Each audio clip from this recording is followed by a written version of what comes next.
Bismillahirrahmanirrahim. I'm Shahid Mahmood, lecturer English Punjab College Pir Mahal. Dear students, as you know, we have started literary text analysis in which 5 lectures have been delivered on analyzing some literary elements. Today we are going to start our second portion, that is Introduction to Stylistics, in which first topic is linguistics and literature. Linguistics and literature. The key difference between linguistics and literature is that linguistics refers to the systematic study of a language, whereas literature can be defined as the study of written works within a language.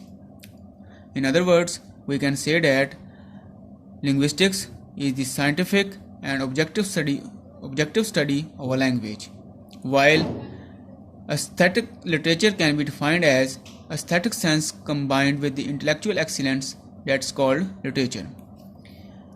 This clearly highlights that the main difference between these two fields of study are grounded on structure and content, though both have the commonality of language as a basis for their works. यहाँ पे हमारे पास दो जगह पे जो है वो difference है कंटेंट और स्ट्रक्चर पर, यानी कि लिटरेचर और लिंग्विस्टिक्स में कंटेंट और स्ट्रक्चर में जो है वो डिफरेंस है, बाकी लैंग्वेज और वर्क्स में जो है वो किसी किस्म का डिफरेंस नहीं है बल्कि सिमिलरिटीज़ हैं. What is linguistics? The human languages which enable us to communicate with one another have very systematic structures. Human languages हमें इस काबिल बनाती हैं कि हम सिस्टमेटिक स्ट्रक्चर के थ्रू जो है वो एक दूसरे से बातचीत कर सकें.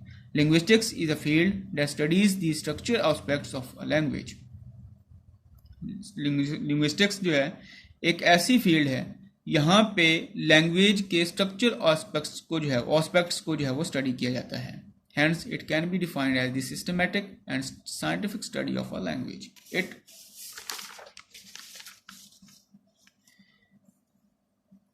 It encompasses the study of a language in relation to its nature, organization, origin, contextual impact, cognitive and dialectical formation. The field of linguistics is made up of a number of parts that create the totality of linguistics. They are phonetics, the study of the physical nature of speech sounds and their production, transmission and reception. phonetics क्या है? यानी कि physical speech sounds की study को हम phonetics कहते हैं, जिसमें किसी भी साउंड को प्रोड्यूस किया जाता है, ट्रांसमिट किया जाता है और रिसीव किया जाता है. Phonology, the study of the cognitive nature of speech sounds in specific languages. Specific languages में speech sound की study को हम phonology कहते हैं. Morphology, the study of word formation. Word की formation को हम morphology की study का नाम देते हैं, क्योंकि word की formation भी यहाँ पे होती है और जो word फॉर्मेट हुआ होता है उसको स्टडी करने के लिए भी मॉर्फोलॉजी का जो है वो बहुत अहम रोल है. Syntax, the study of sentence formation. अब यहाँ पे जो सेंटेंस फॉर्मेशन है उसकी स्टडी को हम सिंटैक्स का नाम देते हैं. Semantics, the study of meaning की स्टडी को सिमेंटिक्स कहते हैं. And pragmatics, the study of the uses of language. Pragmatics यहाँ पे लैंग्वेज का जो इस्तेमाल है तो उसको किस वे में, किस कॉन्टेक्स्ट के थ्रू या किस सिचुएशन के थ्रू जो है वो बयान करना है या उसके मतलब को किस तरीके से जो है वो अंडरस्टैंड करना है, उसको हम प्रैग्मेटिक्स कहते हैं. Other than these are other disciplines that are connected to linguistics such as psycholinguistics, sociolinguistics, dialectology and ethnolinguistics. इसके अलावा भी बहुत सी जो है वो ब्रांचेस हैं लिंग्विस्टिक्स की, इसमें साइकोलिंग्विस्टिक्स है, इसको हम मेंटल प्रोसेस कह सकते हैं. इसके through planning, production, perception, comprehension of speech, यानी कि इसके थ्रू जो है वो प्लान भी किया जा सकता है, प्रोड्यूस भी किया जाता है, परसीव भी होता है, कॉम्प्रिहेंशन भी होती है. किन की होती है? साउंड्स की होती है, स्पीच की होती है. Socio linguistics, study of social life कोई स्टडी को जो है हम सोशियो लिंग्विस्टिक्स कह सकते हैं। Dialectology, the study of dialects, study of dialects को हम डायलेक्टोलॉजी जो है वो कहते हैं। डायलेक्ट्स क्या है, इसको जो है हम वोकेबलरी का नाम देते हैं। And ethno linguistics, study of ethnic groups, इसको जो है हम स्टडी ऑफ एथनिक ग्रुप का नाम दे सकते हैं। नेक्स्ट हमारे पास है what is literature. Literature includes written works that belong to many genres ranging from poetry and dramas to novels। यानी कि लिटरेचर जो है वो पोइट्री, ड्रामा और नॉवल जो है उनको हम लिटरेचर का जो है वो नाम दे सकते हैं। Literature is a work of art, it is the creation of a world that allows the reader to not only dive into alien world but also allows the reader on various issues। इसमें writer reader को ना सिर्फ जो है alien world में गोता लगाने के लिए या उसमें को जो है वो अंडरस्टैंड करने के लिए जो है वो परमिशन देता है, बल्कि जो है यहाँ पे दुनिया में जितने भी इश्यूज़ होते हैं, चाहे वो सोशल हैं, पॉलिटिकल हैं, साइंटिफिक हैं, रिलीजियस हैं, उनको भी पढ़ने की, अंडरस्टैंड करने की जो है वो परमिशन देता है। It is not by a recital of the ordinary speech but contains artistic value.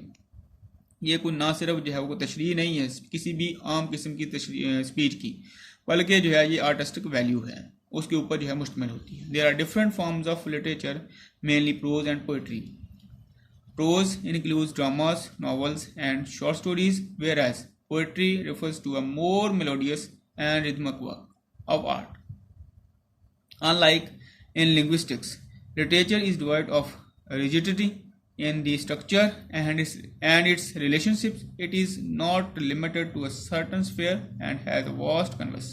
यानी कि इसका जो है स्फेयर जो है कोई ख़ास छोटा नहीं है, बल्कि जो है बहुत बड़ा जो है वो कैनवस है लिटरेचर का। If we look at English literature, the literary works are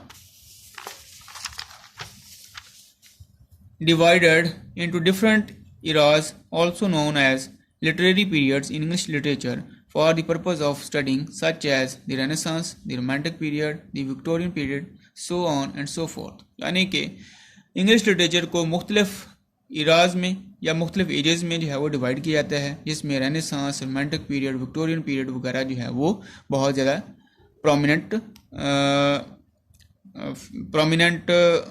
edges हैं। For each period, there are contemporary writers, poets, and playwrights that were prominent figures of the time in terms of their literary work। यानी कि इन periods में जो है play writers, poets और pros writers जो है उन्होंने बहुत ज़्यादा जो है वो काम करके जो है लिटरेचर में अपने आप को जो है वो प्रोमिनेंट किया। For example Victorian period, Lord Tennyson, the Bronte sisters, Robert Browning and Thomas Hardy were prominent figures who gained popularity either among the societies at their time or else later in for the significance of their contribution to literature। यहाँ पे हमारे पास देखें Victorian period है, Lord Tennyson ये एक poet था, ब्रॉन्ट sisters novelist थी, Robert browning ये भी पोएट था, एंड थॉमस हार्डी ये पोएट भी था और नॉवलिस्ट भी था।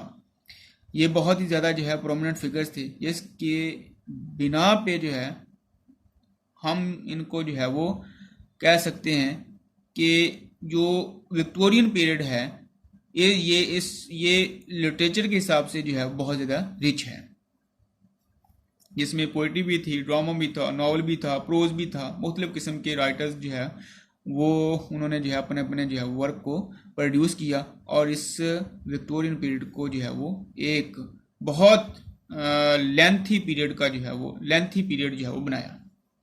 Conclusion, to sum up the above discussion we can say that linguistics is more of a systematic study of language and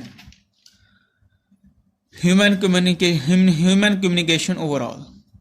literature takes a different turn, making literary works its material for study. Moreover, literature sometimes is based on subjectivity, while linguistics is the scientific and objective study of language. However, both fields are built on the component of language as their main source। Dear students, this is our topic on literature and linguistics that has been discussed in this lecture. Any question or query regarding this topic, send me in Microsoft Team. Okay ji, Allah Hafiz.